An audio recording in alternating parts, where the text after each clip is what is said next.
በጌታ በኢየሱስ ክርስቶስ ስም ከእግዚአብሔር ቃል መዝሙር 1 አነባለሁ።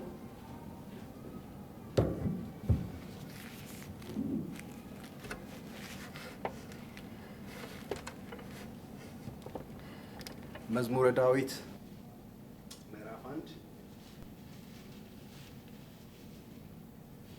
እሱን ካነበብኩኝ በኋላ ወደ ዛሬ መልእክታችን እንሄዳለን። እንዲህ ይላል። ምስጉን ነው በክፉዎች ምክር ያልሄደ፣ በኃጢአተኞችም መንገድ ያልቆመ፣ በዋዘኞችም ወንበር ያልተቀመጠ። ነገር ግን በእግዚአብሔር ሕግ ደስ ይለዋል፣ ሕጉንም በቀንና በሌሊት ያስባል። እርሱም በውሃ ፈሳሾች ዳር እንደተተከለች ፍሬዋን በየጊዜዋ እንደምትሰጥ ቅጠሏም እንደማይረግፍ ዛፍ ይሆናል። የሚሰራውም ሁሉ ይከናወንለታል። ክፉዎች እንዲህ አይደሉም፣ ነገር ግን ነፋስ ጠርጎ እንደሚወስደው ትቢያ ናቸው። ስለዚህ ክፉዎች በፍርድ ኃጢአተኞችም በጻድቃን ማህበር አይቆሙም። እግዚአብሔር የጻድቃንን መንገድ ያውቃልና የክፉዎች መንገድ ግን ትጠፋለች ይላል።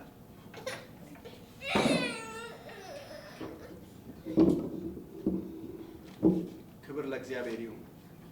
ምንድን ነው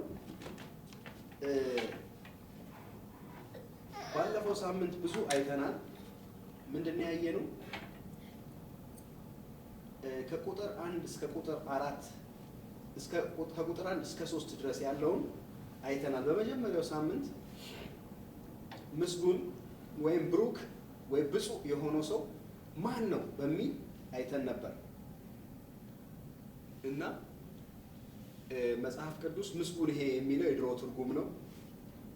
በአዲሱ ትርጉም ግን ብፁዕ ወይም ደግሞ ብሩክ ነው የሚለው። ብሩክ የተባረከ ሰው ማን ነው በሚል የመጀመሪያው ሳምንት አይተናል እና መጽሐፍ ቅዱስ ብሩክ የሚለው ሰው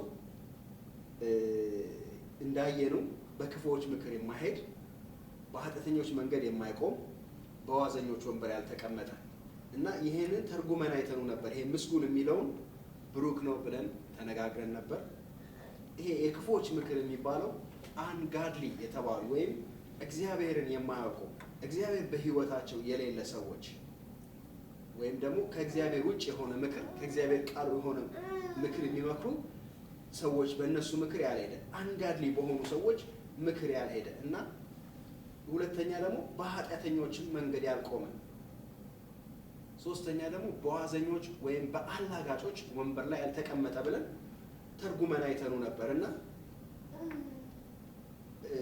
ግን ባለፈው ስናይ ምን አሉ? ሰዎች ዛሬ በረከት ብለው የሚጠሩት ገንዘብን እንደሆነ፣ ቁሳቁስን እንደሆነ፣ ማን ነው የተባረከ ሲባል ሰዎች የሚሉት ነገር አላቸው። ይሄ የሚሉትም ነገር ምንድን ነው ካል ገንዘብ ያለው ሰው፣ የተማረ ሰው፣ እንደዚህ የሆነ ሰው ትልቅ ደረጃ ላይ ደረሰ ይላሉ። ዳዊት ግን ምስጉን ብሎ ወይም ብሩክ ማን ነው ብሎ ሲናገር በክፉዎች ምክር ያልሄደ ብሩክ ነው። ብሌስድ ኢዝ ዘ ማን ብሎ ነው የሚናገረውና ብሌስድ ኢዝ ዘ ማን who doesn't walk in the counsel of ungodly and also not walk in the sinners in the way of sinners እንዲሁም ደግሞ በአላጋጮች ወንበር ያልተቀመጠ። ስለዚህ በደንብ አይተናቸዋል። ይሄ የክፉዎች ምክር የሚለውን ወይም አንጋድሊ የሆኑ ሰዎች ምክር፣ የኃጢአተኞች ደግሞ መንገድ፣ የአላጋጮች ደግሞ ወንበር በሚል አይተናል። ወደዛ ውስጥ አልገባም። ግን ይሄ በኔጌቲቭ ሳይድ እንደሆነ፣ በፖዚቲቭ ሳይድ ግን ይሄ ብሩክ የተባለው ሰው በእግዚአብሔር ሕግ እንደሚደሰት፣ ሕጉንም በቀንና በሌሊት እንደሚያስብ አይተናል እና ሌላው ሶስተኛ ያየነው ምንድነው? ቁጥር 3 ላይ እርሱም በውሃ ፈሳሾች ዳር እንደተተከለች ፍሬዋንም በየጊዜው እንደምትሰጥ ቅጠሏም እንደማይረግፍ ዛፍ ይሆናል፣ የሚሰራውም ሁሉ ይከናወንለታል ብለን አይተን ነበር እና ይሄ ብሩክ የተባለው ሰው እንደተተከለ ዛፍ ወይም ደግሞ ስቴቢሊቲ እንዳለው የማይናወጥ እንደሆነ ኢቨን የተተከለውም ደግሞ በውሃ ፈሳሾች ዳር እንደሆነ በመልካም ቦታ እንደሆነ ሌላው ይሄ ብሩክ የተባለው ሰው ፍሬያማ እንደሆነ ኢቨን ፍሬውን በየጊዜው እንደሚሰጥ ዛፍ ይሆናል ይላል። ቅጠሏ እንደማይረግፍ መድረቅ የሚባል ነገር መርገፍ የሚባል ነገር በህይወቱ እንደሌለ የረሰረሰ ህይወት እንዳለው መጨረሻ ላይ ግን የሚሰራ ሁሉ ይከናወንለታል ብለን አይተን ነበር። የሚሰራ ሁሉ ይከናወንለታል። ኢቨን ሰዎች ዛሬም ስለ መከናወን በሚናገሩበት ጊዜ ገንዘብን ያገኛሉ፣ ያገኙ ሰዎችን ነው መከናወን አላቸው፣ ፕሮስፔር አደረጉ የሚባለው።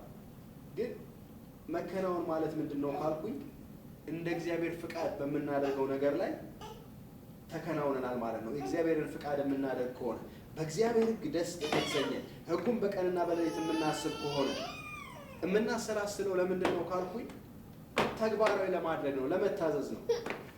ባለፈው ሳምንት ብዙ ፎከስ ያደረግነው በማሰላሰል በሚለው ላይ ነው። ዛሬ ግን ትንሽ በሱ ላይ መናገር ፈልጋለሁ። ምንድን ነው ይሄ ማሰላሰል? ለምንድን ነው የምናሰላስለው ካልኩኝ ለመታዘዝ ነው እንጂ እውቀትን ዝም ብሎ እውቀት ለማግኘት አይደለም የምንፈልገው። ግን ቃሉን የምናሰላስለው ለምንድን ነው? ለመታዘዝ ነው። እንድትጠብቀውና ታደርገው ዘንድ በቀንና በሌሊት አስበው ብሎ እግዚአብሔር ለኢያሱ የተናገረውን ኢያሱ ምዕራፍ 1:7 ላይ አይተናል። የዚህ ሕግ መጽሐፍ ከአፍ አይለይ ካለ በኋላ ታደርገውና ትጠብቀው ዘንድ በቀንና በሌሊት አስበው። ስለዚህ በቀንና በሌሊት የእግዚአብሔርን ቃል የምናስበው ወይም የምናሰላስለው ለመታዘዝ እንድንችል እንጂ እውቀትን ለማግኘት አይደለም። ምክንያቱም ሰዎች የእግዚአብሔርን ቃል አውቀን የማንታዘዝ ከሆነ ዋጋ የለውም። ሰምተን የምንረሳው ከሆነ ዋጋ የለውም። ግን እንድንታዘዝ ነው እና ሕጉን በቀንና በሌሊት ያስባል እና የሚሰራ ሁሉ ይከናወንለታል በሚለው መዝሙር 104 ላይ ያለውን አይተን ነበር። 124 ላይ ያለውን መዝሙር 128 ላይ አይተን ነበር። መዝሙር 128 ከቁጥር 1 ጀምሮ እሱን ካነበብኩት በኋላ ወደ ዛሬው መልእክታችን እንሄዳለን። መዝሙረ ዳዊት 128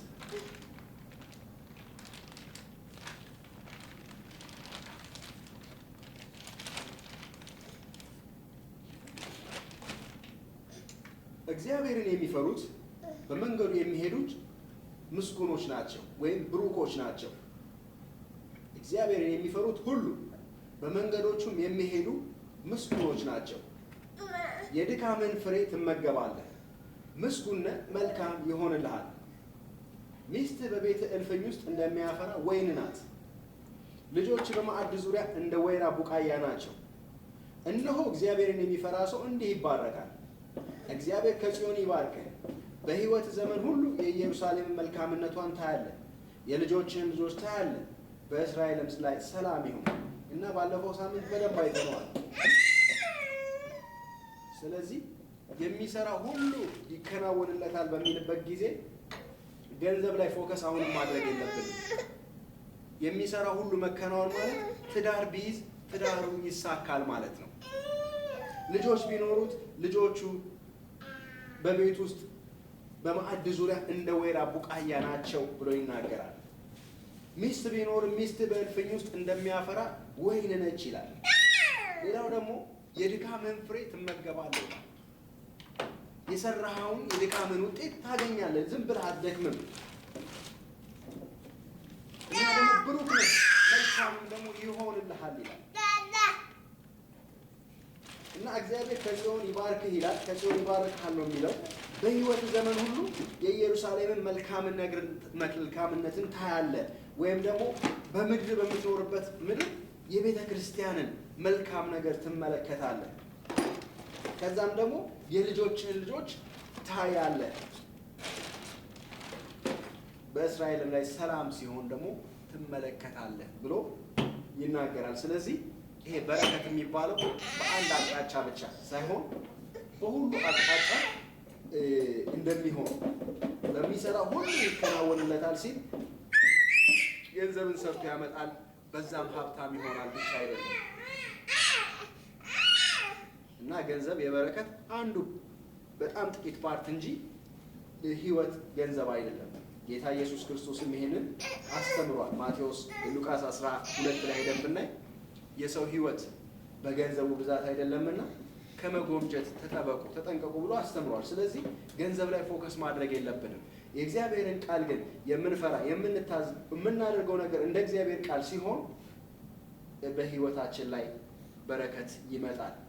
እግዚአብሔርን የሚፈራ እንዲህ ይባረካል ብሎ ይናገራል እና የሚሰራ ሁሉ ይከናወንለታል ይላል። ያዕቆብ ምዕራፍ 1 ቁጥር 25 ላይ ሄደን ብናነብ እንደዛ ይላል። የዚህን ሕግ መጽሐፍ ተመልክቶ የሚፈጽመው የሚያደርገው እንጂ የሚረሳው ያልሆነ በስራው ሁሉ የተባረከ ይሆናል ይላል። ባለፈውም እንዳየነው ኢያሱ ምዕራፍ 1:7 የዚህ ሕግ መጽሐፍ ከአፍህ አይለይ ታደርገውና ተጠብቀው ዘንድ በቀንና በሌሊት አስበው የዚያን ጊዜ መንገድህ ይቃናልሃል፣ ይሳካልሃል፣ ይከናወንልሃል ብሎ ሲናገረው እናያለን።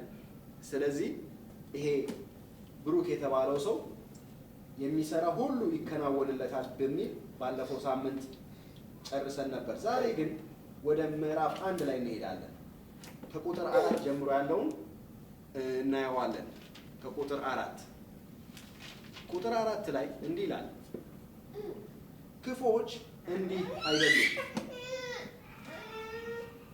ነገር ግን ነፋስ ጠርጎ እንደሚወስደው ትቢያ ናቸው። እና ክፉዎች እንዲህ አይደሉም፣ ነገር ግን ነፋስ ጠርጎ እንደሚወስደው ትቢያ ናቸው። ስለዚህ ክፉዎች በፍርድ ኃጢአተኞችም በጻድቃን ማህበር አይቆሙም። እግዚአብሔር የጻድቃንን መንገድ ያውቃልና የክፉዎች መንገድ ግን ትጠፋለች። መተርጎም አለብን። ምክንያቱም ክፉዎች የሚለው እንደነገርኳችሁ አንጋድሊ ወይም ደግሞ እግዚአብሔርን የማያውቁ ሰዎች እንደሆነ ብለናል። ስለዚህ እግዚአብሔርን የማያውቁ ሰዎች ግን እንዲህ አይደሉም። ነገር ግን ሌላው ደግሞ የተረጎሙ ምንድን ነው? የአማርኛው እንደ ትቢያ ናቸው ይለዋል። የእንግሊዝኛው ግን እንደ ገለባ ናቸው ነው የሚለው። The ungodly are not so, but like the chaff which the wind drives away. እና እግዚአብሔርን የማያውቁ ግን እንዲህ አይደሉም፣ ነገር ግን ነፋስ ጠርጎ እንደሚወስደው ገለባ ናቸው። እንዴት ነው ያይደሉት ካልኩኝ፣ እንደዚህ እንደ ጻድቁ እንደ ብፁዕ እንደ ብሩኩ ሰው አይደሉም።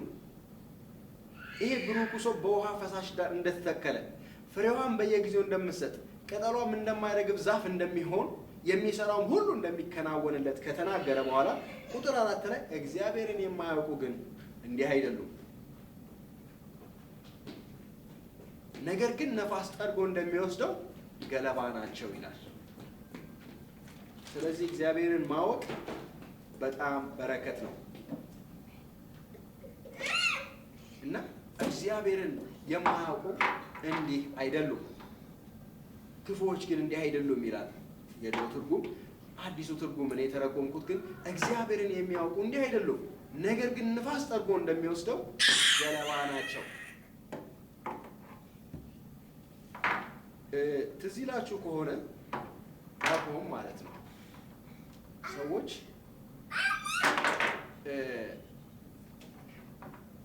እንክርዳድ የሆነውን ወይም ደግሞ ገለባ የሆነውን ነገር ከስንዴው ለመለየት በሜዳ ላይ ወጥተው እንደዚህ ይነቁ። ገለባ የሆነው ንፋስ ጠርጎ ይወስደዋል። ይሄ ትክክለኛው ስንዴ ደግሞ ወይም ደግሞ ሌላ ነገር ወደ መሬት ይወድቃል እና ለንፋስ ነው አሳልፈው የሚሰጡት። እና እግዚአብሔርን የማያውቁ ሰዎች መጨረሻ ምንድን ነው ካልኩ በእግዚአብሔር የፍርድ ንፋስ ተጠርጎ መወሰድ እንደሆነ ወይም ደግሞ እንደዚህ እንደ ብሩክ ሰው ዘለቄታ እንደሌላቸው። ይሄ ብሩኩ እንደ ዛፍ ነው፣ ጻድቅ የሆነ ሰው እንደ ዛፍ ነው፣ ኃጢአተኛ ግን እንደ ገለባ ነው ይለዋል። ወይም ደግሞ ንፋስ ጠርጎ እንደሚወስደው ትቢያ ወይም ደግሞ በጣም ስስ የሆነ ከላይ ያለ በምድር ላይ ያለ አመድ ማለት ነው። እንደዛ ናቸው ይላል። ስለዚህ ቁጥር 5 ስለዚህ እግዚአብሔርን የማያውቁ በፍርድ ኃጢአተኞችን በጻድቃን ማህበር አይቆሙም ይላል።